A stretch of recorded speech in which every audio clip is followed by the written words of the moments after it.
Shop, Pop, Movies.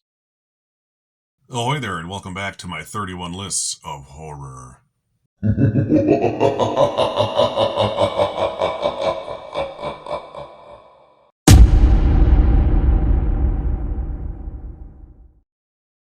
Welcome back. My name is Derek, the Convicted Cinephile, and if you're a convicted cinephile yourself, please like, share, and subscribe to the channel down below. On my channel, I like to talk, shop, and pop open, that is, movies and physical media. And today I will be recommending 5 movies out of my personal collection for me to you. And today's subgenre slash category, it's not really a subgenre,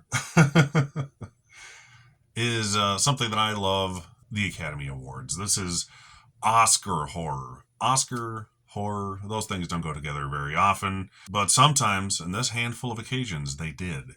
And these are 5 amazing horror movies, or at least, you can consider them horror movies. Some people don't like to, but I like to because they're all scary in some way, shape, or form, that were all nominated for Best Picture at the Academy Awards. And there's only been one other one, you could argue, and I sadly don't own that one yet, and that would be last year's The Substance, starring Demi Moore. If I had it, I would be including it on this list. I'll just say that. So also, go watch The Substance. Since there's only 6 and I have 5 of them here, I figured I'll throw that one in for free. Anyways, here's the other 5 Oscars Best Picture nominees that fall in the horror genre in one way, shape, or form. And we're going to start with one that I always kind of forget. I'm like, oh yeah, that movie is kind of creepy as hell. And that's going to be Black Swan, starring Natalie Portman. She won Best Actress for this performance, very deservedly so. I really like this movie a lot. It's been a long time since I've seen it, which is the case with all these things, but I've seen it a few times. And she's a ballerina dancer obsessed with perfection, and she gets cast as the Black Swan in the play, and she becomes very obsessed to the point where she's possibly going insane, and you don't really find out before it's too late. So, great performance from Natalie Portman. Her best, in my opinion, that I've seen. And then you got Mila Kunis in here as well. And this is directed by the great Darren Aronofsky, who did Requiem for a Dream and several other films as well. But this was the only time he's ever been up at the Oscars for Best Director, which was very cool. Black Swan, very good, creepy horror movie. It's not like a straight up horror movie. It's a very dramatic movie with a lot of scary elements in it that I would categorize as a horror movie. You can't watch this movie and not get creeped out at least a little bit, so counts for me. Up next is the most recent film, not including The Substance, obviously, which is not here, like I said, on this list, and that'll be Jordan Peele's Get Out. Arguably another horror comedy. I find it funny. A lot of people don't get the humor in it, I guess, but I thought it was pretty funny and also very scary. Obviously, this is a quasi body swap horror movie where a young man, played by Danny Kaluuya, goes with his girlfriend to meet her parents for the first time. And he's all nervous because he's an African American and her family's all white. And of course, they got to be super awkward white people talking about, oh, I love Obama. I would have voted for him for a third time if I could. But of course, something's off about some of the folks working there who also happen to be African Americans. And he slowly discovers what's going on. It goes places you don't expect if you haven't seen it, that's for sure. But I love this movie. It won for its original screenplay, very deservedly so. And it was nominated for director. Jordan Peele was actually the first African American filmmaker to ever be nominated for picture, director, and writing in the same year. He beat Spike Lee to it, which happened a couple years after for BlacKkKlansman. But I love Jordan Peele. I've liked all of his films so far that he's directed. All the ones he produces are kind of hit and miss, but that's always the case. Look at Sam Raimi. He's one of my favorites. Everything he makes isn't great. But everything he's directed, I've liked a lot or loved. And nothing I've loved more than Get Out. So I recommend Get Out to anyone who hasn't seen it. Up next is probably the most famous.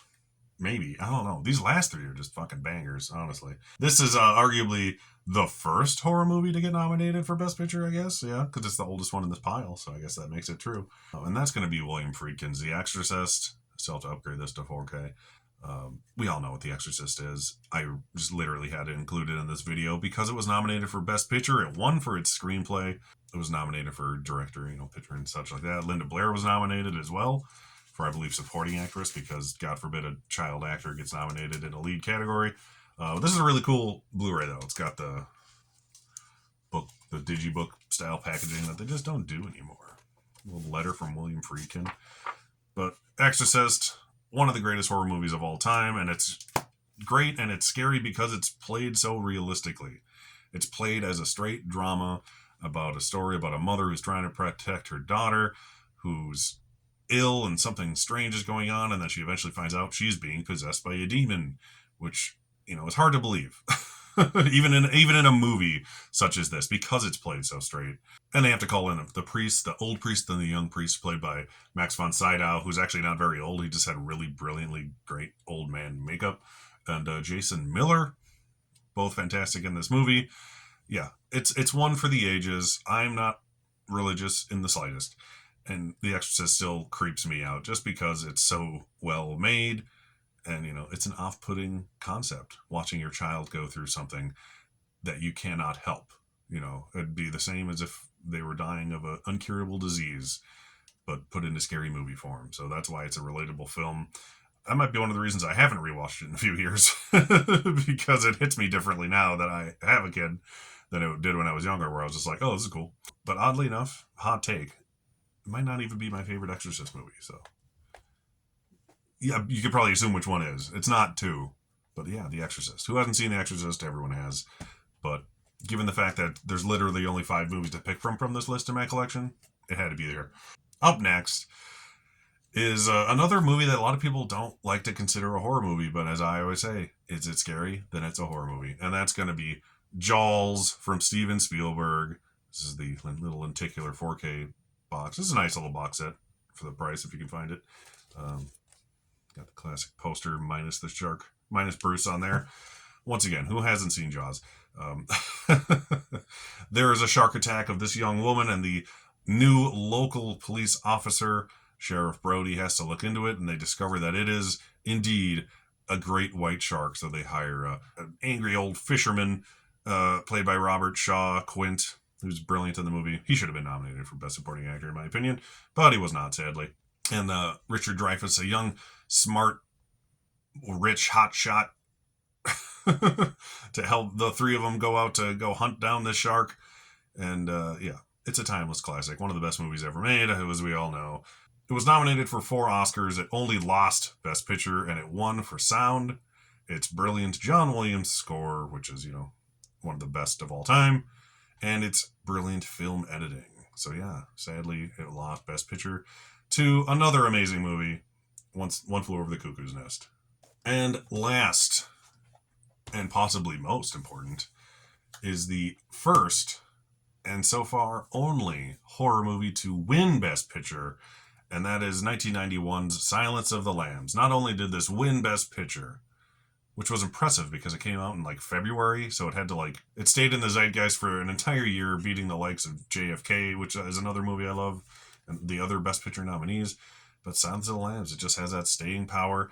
Not only did it win Best Picture, it also won the Big Five, which only 3 movies have done in the history of the Oscars. The other one being, or one of the other ones being, One Flew Over the Cuckoo's Nest, which beat Jaws. It won Best Picture, Best Director for Jonathan Demme, Best Screenplay for Ted Talley, Best Lead Actor, even though he's barely in the movie if you consider how long it is, for Anthony Hopkins as Hannibal Lecter, which just shows you how big of an impact he has on the film. If he can be on screen for like 12 minutes and in scenes for like 25, you know, bouncing back and forth between him and Jodie Foster.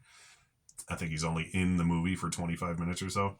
And then, of course, like I said, Jodie Foster winning Best Actress, her second Best Actress Oscar, actually, as Clarice Starling. Everyone knows Silence of the Lambs. I could give you the whole shebang about what the movie's about. Basically, she's a FBI agent who's kind of like working in the wings of her boss, trying to find a missing woman who has been kidnapped by a notorious serial killer whose most recent victim has just washed up, literally. And she's going through the clues, trying to figure out what the guy's deal is. And she gets the help from Hannibal Lecter in prison to try to figure out who this man is, trying to get inside of his head, essentially, and figure out where he is, what he's up to, and what he's hiding. So Silence of the Lambs, it won Best Picture. It's one of the all-time greats. The only horror movie to win Best Picture. One of my all-time favorite movies, Silence of the Lambs. Another one I grew up watching, probably way too young. But that's it. Those are the 5 movies in my collection. There's only one other one, that I don't own. Like I said, that's The Substance, that was nominated for Best Picture at the Oscars. Goddamn, these movies are great. There's a reason these are the 5 movies that got nominated for Best Picture at the Academy Awards. So those are my 5 recommendations to you for horror at the Oscars. Once again, my name is Derek, the Convicted Cinephile. Please like, share, and subscribe to the channel down below. Thank you for watching, and I'll see you tomorrow. Thank you so much for watching, everybody. Don't forget to like and subscribe to the channel, and channel memberships and merch are available on TeePublic and Spreadshop stores.